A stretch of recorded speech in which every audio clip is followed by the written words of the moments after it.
بسم اللہ الرحمن الرحیم الحمد للہ رب العالمین والصلاة والسلام علی سید الانبیاء والمرسلین وعلی آلہ وصحبہ اجمعین ومن تبعہم بإحسان الی یوم الدین۔ محترم بزرگوں، دوستوں اور دینی بھائیوں، آج جمعہ کا دن ہے اور اتفاق یہ ہے کہ یہ مئی کی پہلی تاریخ ہے، اور مئی کی پہلی تاریخ کو ہمارے ملک میں یوم مزدور کی حیثیت سے منایا جاتا ہے، اور اس دن قومی چھٹی لیبر ہالیڈے کے عنوان سے ہوتی ہے۔ اسی مناسبت سے میں چاہتا ہوں کہ آج مزدوروں کے حقوق و فرائض پر مختصر سی گفتگو آپ کے سامنے رکھوں۔ اس سلسلے میں اسلام کی جو سب سے پہلی تعلیم ہے وہ یہ ہے کہ عام طور پر مزدوروں کو حقارت کی نظر سے دیکھا جاتا ہے، ان کے ساتھ کم نگاہی کا معاملہ کیا جاتا ہے۔ پیشے کے اعتبار سے کوئی آدمی اگر موٹا جھوٹا کام کرتا ہو تو لوگ اس کو حقیر سمجھتے ہیں۔ اسلام نے اس سوچ کو بدلنے کی کوشش کی۔ رسول اللہ صلی اللہ علیہ وسلم نے ارشاد فرمایا کہ بہترین کمائی وہ ہے جو تمہارے ہاتھوں کی صنعت اور تمہارے ہاتھوں کی محنت کا نتیجہ ہو۔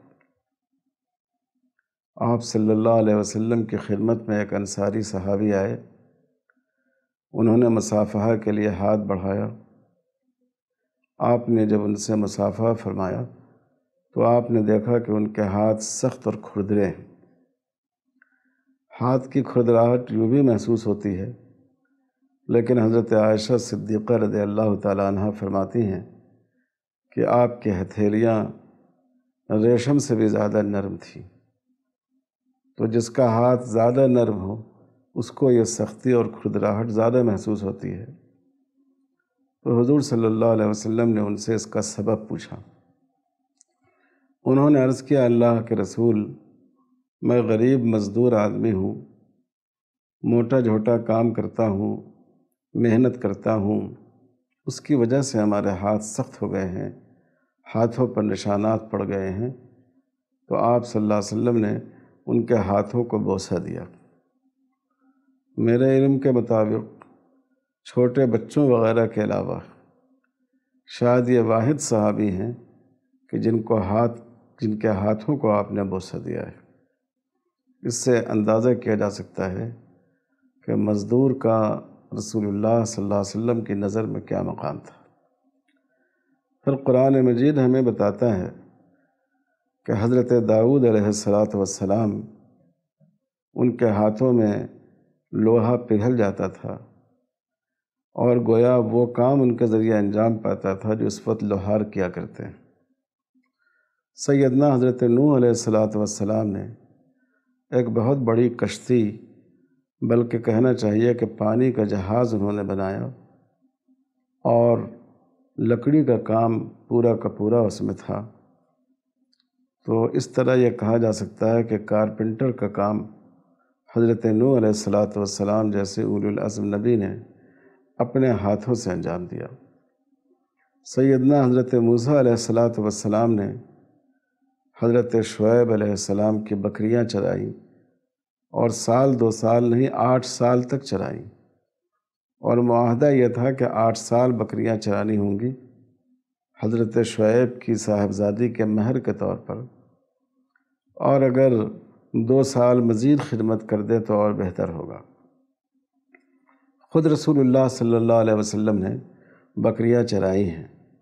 ایک بوڑھی خاتون آپ کی خدمت میں حاضر ہوئی، ان پر آپ کا اتنا روب پڑا کہ ان کی زبان کھل نہیں پا رہی تھی۔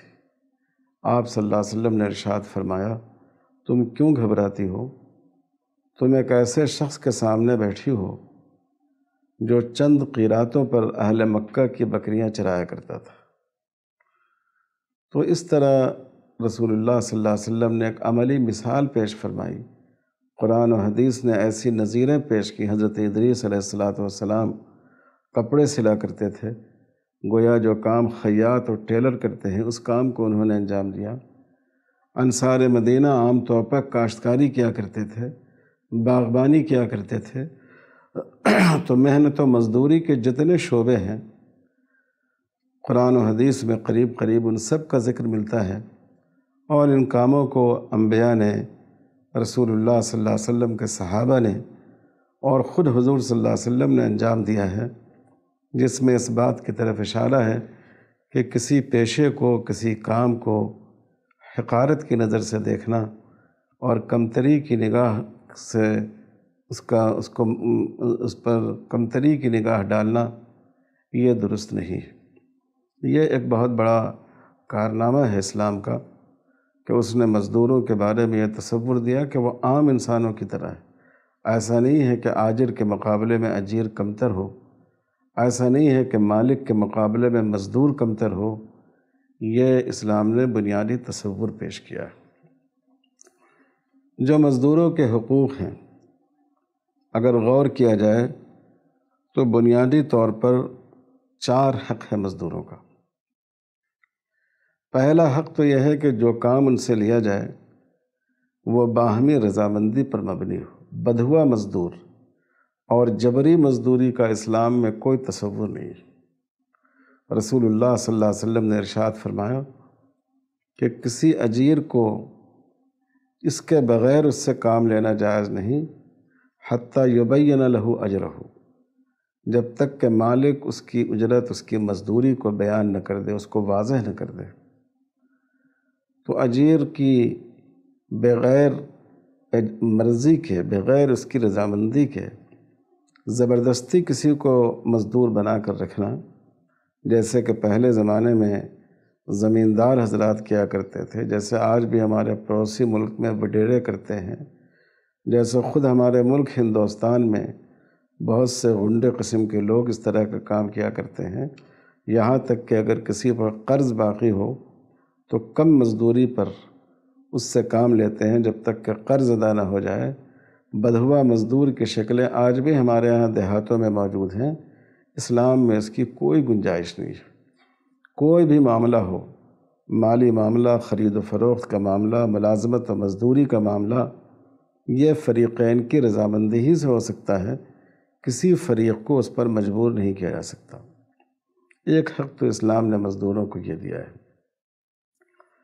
دوسرا حق یہ دیا گیا کہ مزدوروں کے لیے مناسب کو ایسا کام دیا جائے جس کی اس کے اندر استطاعت ہو۔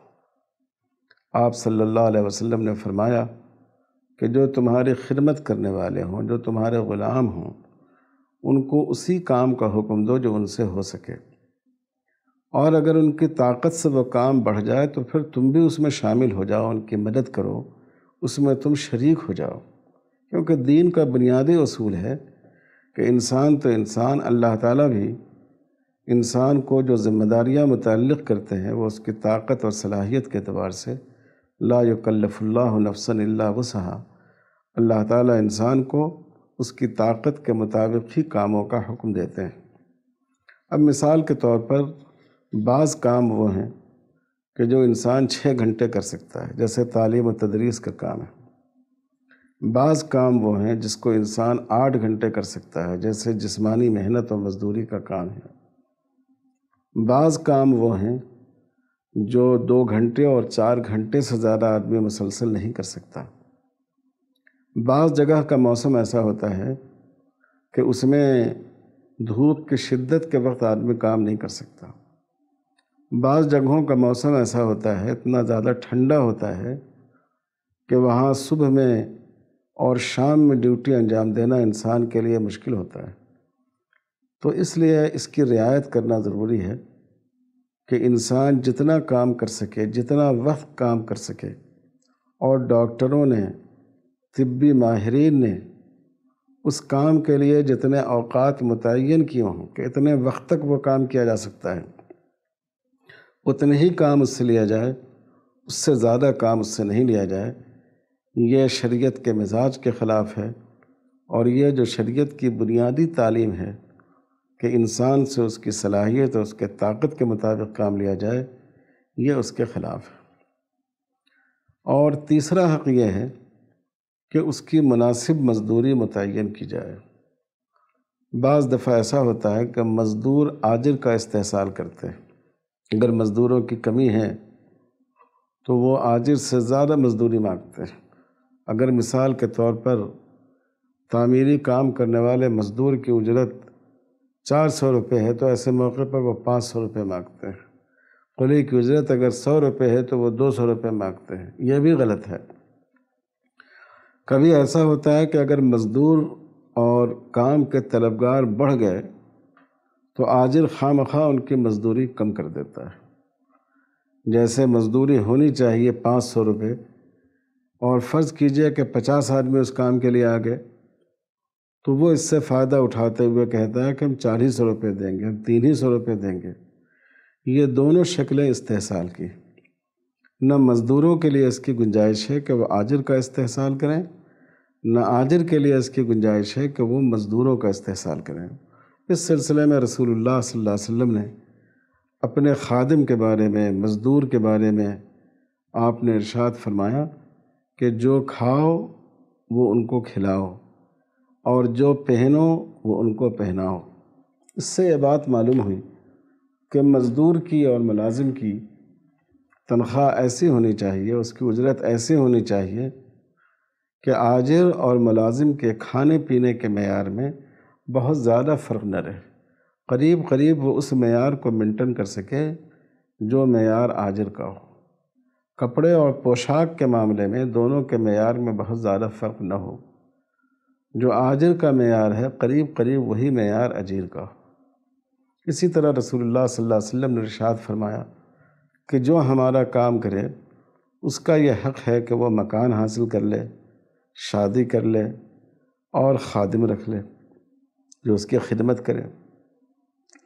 اس میں حضور نے یہ نہیں فرمایا کہ جو مکان تمہارا ہے ویسی مکان اس کا ہو، لیکن اس سے یہ بات معلوم ہوئی کہ یہ جو 3 بنیادی ضروریات ہیں انسان کے لیے، خادم اور شادی بیاہ اور اس سے آگے کے جو مرحلے ہوتے ہیں، بیوی اور بیوی کے بعد بچے اور تیسرے مکان، یہ بنیادی ضروریات میں شامل ہے۔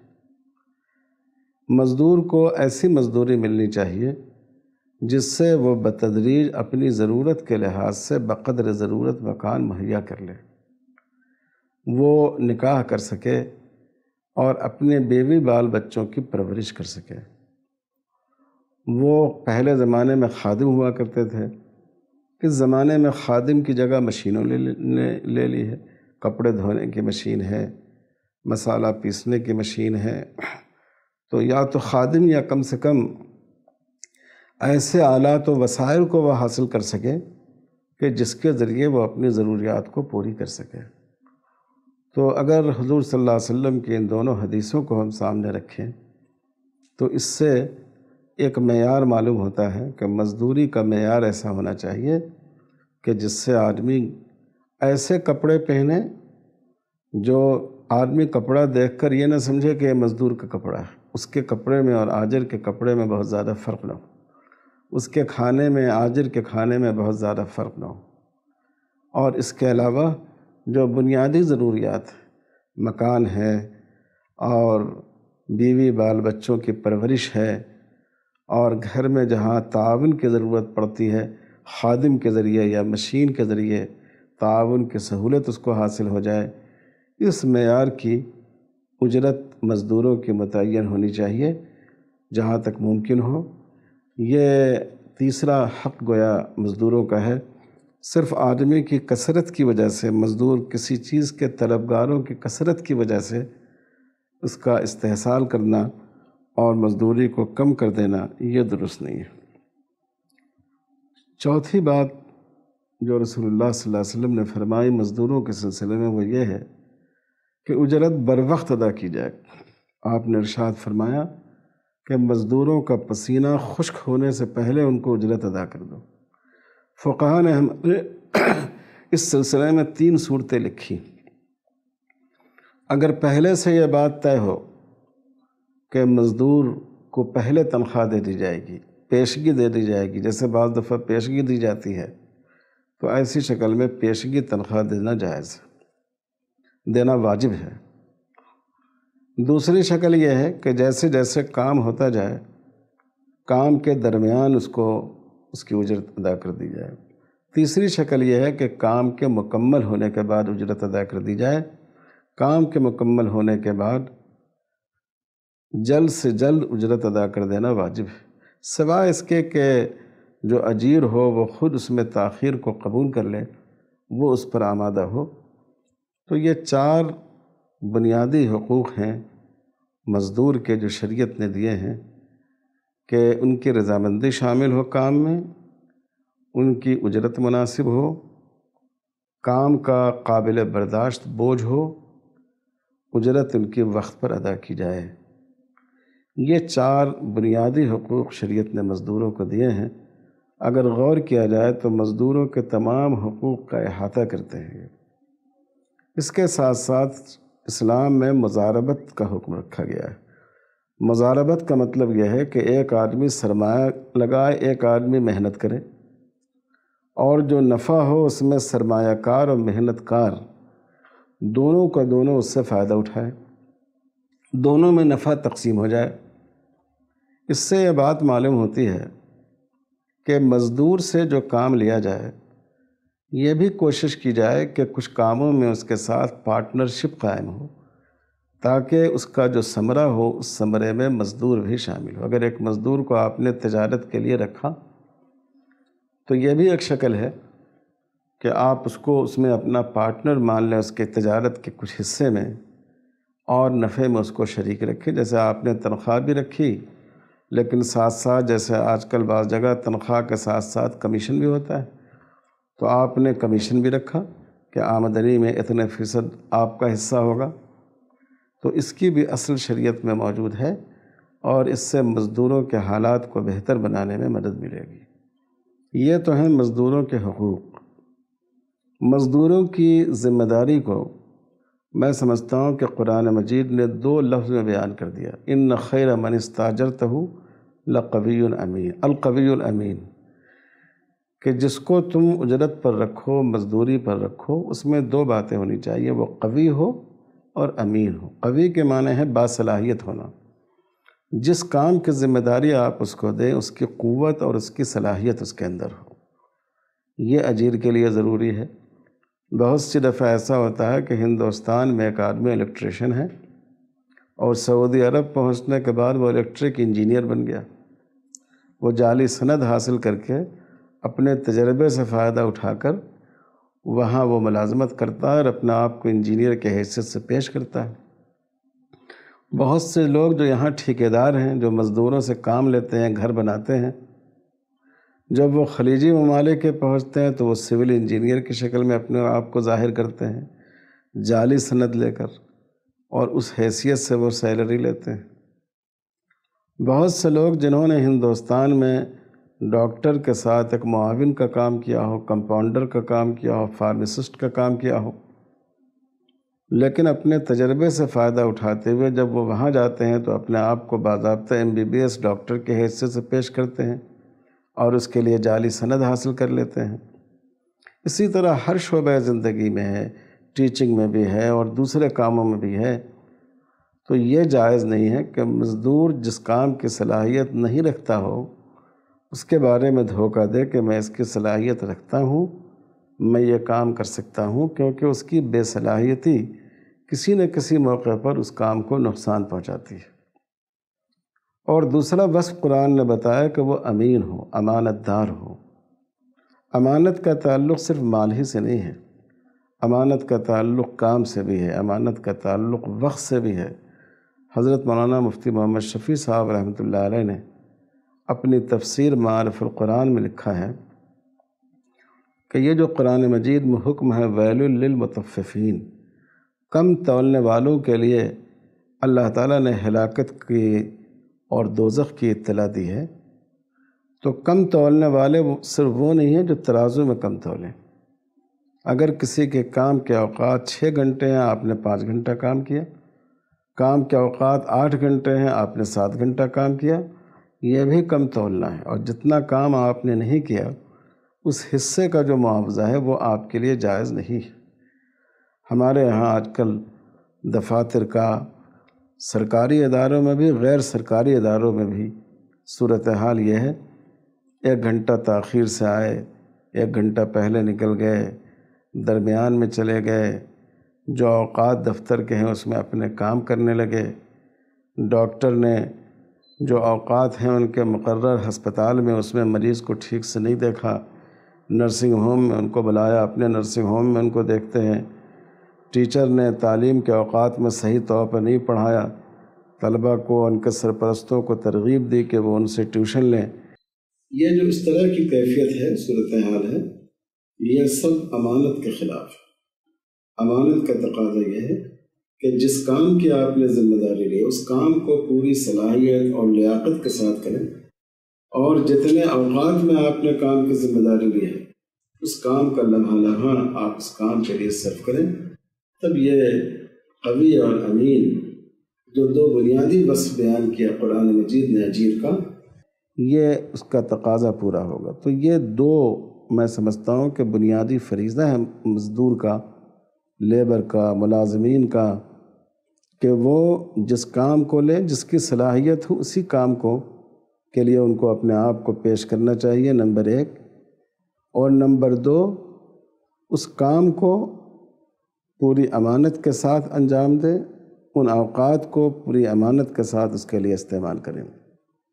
اگر واقعی اسلامی اصولوں کے مطابق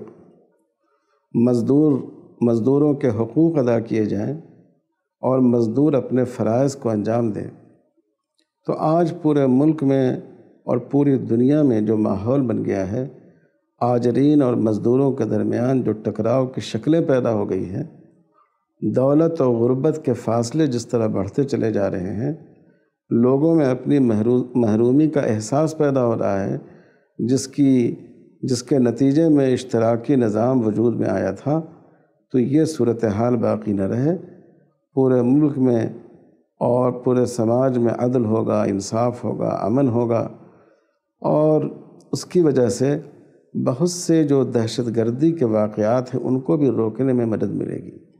انسان کی فطرت دہشت گردی سے ابا کرتی ہے، دہشت گردی سے بچنا چاہتی ہے، لیکن جب وہ کہیں اپنے ساتھ ناانصافی محسوس کرتا ہے، ظلم محسوس کرتا ہے، قصداً اس کے ساتھ زیادتی کی جاتی ہے، وہ محسوس کرتا ہے کہ ہمارا آجر باوجود استطاعت کے، باوجود قدرت کے، باوجود صلاحیت کے، باوجود گنجائش کے پھر بھی ہمارا استحصال کر رہا ہے، تو وہاں سے بدمزگیاں پیدا ہوتی ہیں، انتشار پیدا ہوتا ہے، اختلاف پیدا ہوتا ہے۔ اسی طرح جب آجر یہ محسوس کرتا ہے کہ ہمارا مزدور جو اس نے عہد کیا، جو اس نے وعدہ کیا، اس کو وہ پورا نہیں کر رہا، اس کو وہ وفا نہیں کر رہا ہے، تو اس سے آپس میں ٹکراؤ اور تصادم کی صورتیں پیدا ہوتی ہیں۔ تو حقیقت یہ ہے کہ آج کے دن جس کو یوم مزدور سے موسوم کیا گیا ہے، اگر لوگ اسلامی تعلیمات اور شریعت کی ہدایات کی طرف رجوع کریں تو وہ محسوس کریں گے کہ یہ ان کی بیماریوں کے لیے تریاق ہے۔ اللہ تعالی ہم سب کو اس کی توفیق عطا فرمائے۔ وآخر دعوانا الحمد للہ رب العالمین۔